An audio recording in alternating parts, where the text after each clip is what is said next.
Hello everybody, I want to welcome you back to the YouTube channel, and I want to welcome you back to a very special episode where we will be discussing the unfortunate growing rise in Asian hate crime in the United States of America. Now, as an American citizen, my heart is very heavy because it's alarming to see that members of the Asian American community are continuously being attacked on a daily basis. Over the past 12 months, I believe that Western media has played a very big role in this increase in Western, hate towards the Asian community. And in today's video, I'm going to be presenting several case studies so that everybody can learn and educate ourselves on what's going on, and most importantly, what we can do to stop the Asian hate crime in America. This is going to be an action-packed episode. Let's get started. Now, first of all, I want everybody to know that Asian hate crime is not something that is new in the United States of America. Take a look at this political cartoon from 1878 entitled Uncle Sam's Farm is in Danger. This is when Chinese immigrants first started coming into the United States, and you can see this political cartoon that was published in the city of San Francisco displaying the Chinese immigrants as wasps or locusts. Now, unfortunately, the state of California seems to be a hotbed for anti-China racism. Take a look at this video that came from the streets of San Francisco. Notice the Chinese grandmother at the center of your screen here. She was attacked in broad daylight, literally beaten because of the color of her skin. Now, the amazing thing here, you can see she's standing there with an ice pack in her left hand. You can see her face has been beaten. Now, for this lady, she fought back, and she actually put her attacker, the man pictured here, he's the one being sent to the hospital. But again, if you listen to the words that she's saying in this video, she said, "This guy is bullying me. He literally came out of nowhere and started attacking me." We've seen elderly Asian people assaulted in various Chinatowns in Oakland and San Francisco, and rising anti-Asian and China sentiment is growing across the country. This is a noodle shop in San Antonio, Texas, and look at the graffiti that was spray painted on the owner's restaurant. "No mask, Kung Flu, Commie, I hope you die." And finally, "Go back to China." Now, this is very concerning, and of course I must make mention of the fact that just a couple days ago in the city of Atlanta, 8 people lost their lives when a gunman came in and slaughtered 8 people at various Asian massage parlors. Unfortunately, 6 of the victims were Asian women themselves. Now, this is heartbreaking. What is happening in the United States of America, and what can we do to stop this hate? Now, the first thing is I want to look a little bit more into the details. Take a look at this response from Ilhan Omar. She is the Minnesota House of Representative, and she posts on Twitter, "Devastated by the murder of 8 people in Atlanta, including 6 Asian American women. There have been 3,800 anti-Asian incidences in the last year, almost all against women. We must remember that an attack on one community is an attack on all of us. Hashtag stop Asian hate." Now, the interesting thing about Ilhan Omar's comments is the fact that just a few days prior to her sending out this tweet, she actually sent something that was very much the opposite and actually does contribute to this rising anti-China sentiment. Now, in this retweet, Ilhan Omar supported this billboard that says, "Don't let Beijing 2022 become Berlin 1936. Hashtag move the games." Now, for some context, Beijing 2022 refers to the Winter Olympics that will be taking place in Beijing next year, and many people are trying to say that China of today is exactly like the Nazi Party in the 1930s with Adolf Hitler. Now, I don't agree with that comparison. However, I do believe that comparing the Hitler regime does have some context. But let's take a look at it from a different perspective. The whole anti-China thing reminds me about the anti-Semitism movement carried out by the Nazis in the 1930s. Blame all your misfortune on the Chinese because they are evil. The truth? Well, it doesn't matter. Now, unfortunately, one of the most devastating things that came out of this Atlanta police killings was when Officer Jay Baker gave his explanation and gave an excuse for the killer. Let's listen in. And he was pretty much fed up and kind of at the end of his rope, and yesterday was a really bad day for him, and this is what he did. I'm sorry, he had a bad day? Really? 8 people are murdered, and we're going to say that the killer had a bad day.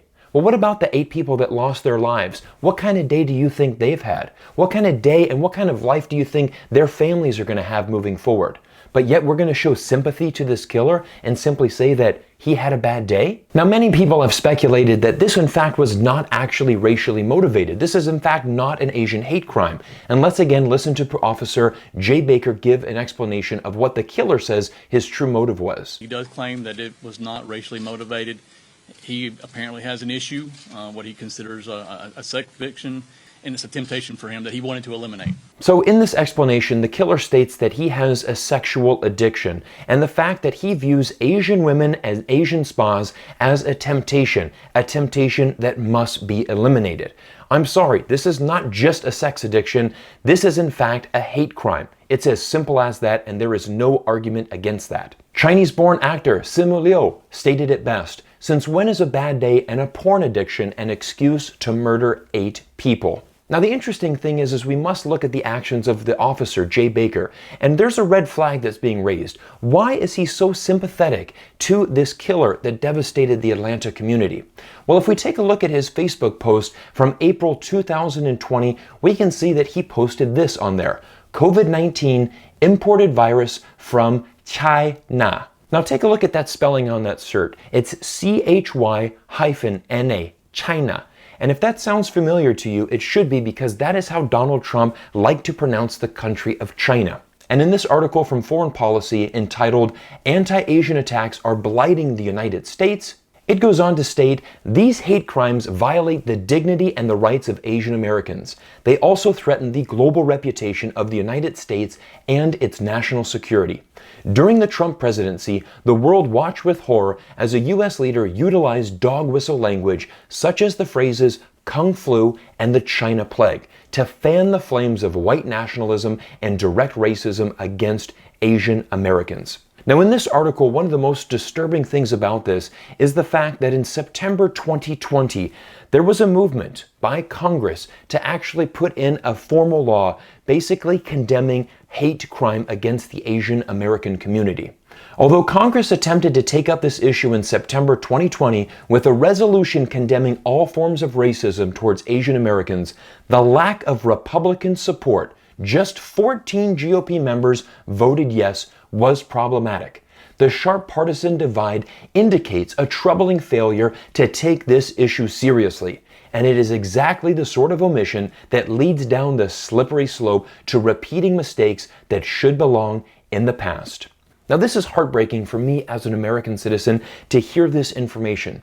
There's a piece of legislation that's presented to you on your desk, and you, as a lawmaker in our country, have an opportunity to sign a declaration basically stating that racism towards Asian Americans is wrong, and only 14 Republicans voted yes.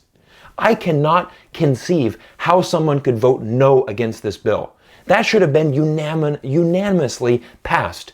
But like this article states, if you do not learn from the past, and mistakes are bound to repeat themselves. And for my next example, I'm going to take you back 40 years ago when there was a different country that was rising in Asia that was also portrayed as the greatest threat to the future of America. Now, in the 1980s, Japan's economy was on fire. It was growing rapidly, and again, the American people were taught that Japan and the Japanese people, the Japanese government, was the biggest threat to America.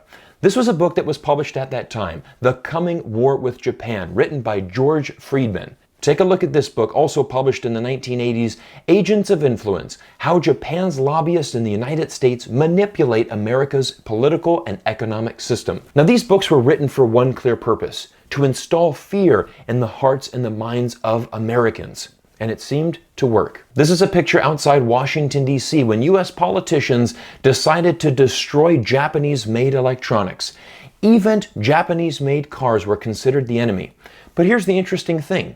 In the 1990s, Japan's economy started to regress, and all of a sudden, Japan wasn't the biggest threat to America anymore. Now, at this point in the video, I want to take a look at some of the sources of Western media and why the hearts and minds of Americans have been shaped so dramatically over the past 12 months. This is the Epoch Times, like it says, North America's fastest growing newspaper.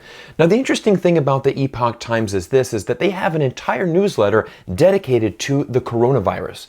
But instead of properly using the name COVID-19 or the coronavirus, they've renamed it the CCP virus. virus newsletter. Again, they're calling it the CCP virus because they want Americans to believe that this entire COVID-19 epidemic is 100% the responsibility of the Communist Party of China. Now, if you need help in understanding why we should not be calling it the China virus or the CCP virus, about a year ago, I made a video about this on YouTube. You can click the link above. I explain this very clearly.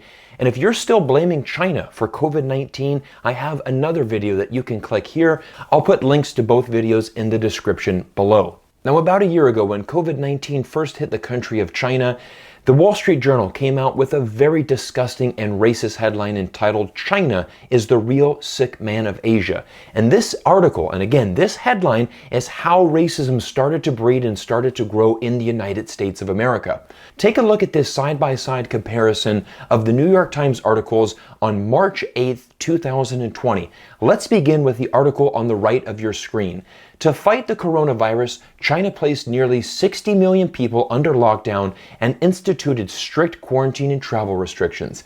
Its campaign has come at great cost to people's livelihoods and personal liberties. Now, this is the important thing. Let's take a look at this message again.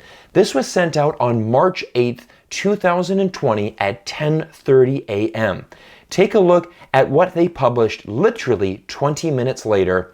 Breaking news, Italy is locking down Milan, Venice, and much of its north, risking its economy in an effort to contain Europe's worst coronavirus outbreak. Now, for most readers, they're going to be able to read both of these, and subconsciously, you're going to start thinking negative things about China, just because the way that it is written. You really have to analyze the tone and the nature of these articles to see what the true intention of the New York Times is here. It is to make sure that China is presented in a negative light.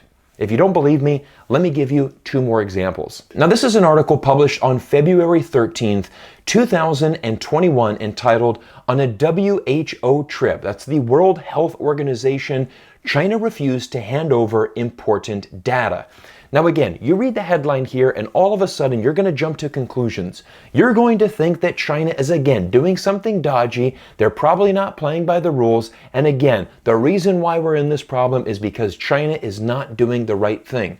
But look what happened when one of the doctors who actually went on this trip decided to speak out against the New York Times. This is Dr. Peter Daszak, and again, he literally went on this WHO mission, and he said, "This was not my experience on the WHO mission. As lead of Animal and Environment Working Group, I found trust and openness with my China counterparts. We did get access to critical new data throughout. We did increase our understanding of likely spillover pathways." Let me give you another example. Now, this article was published on St. Patrick's Day, March 17th, 2021, and the title is this: "China has approved its 5th COVID-19 vaccine, and it's made from the ovary cells of hamsters." Now, I'm not a medical professional, and when I saw this headline, I was extremely confused. Why would they be using hamster ovary cells? But again, I did my research, and this is what I found. This is Dr. Sandra Steinglaber. She is a biologist, and she replies, "This is such an irresponsible, soft, racist headline.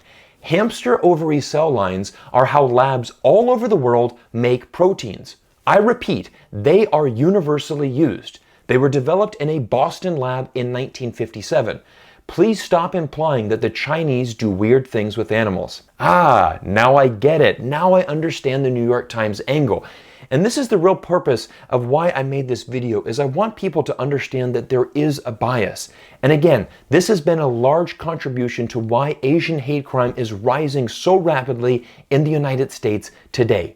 And something needs to change. I'm going to give you a great example of what we can do.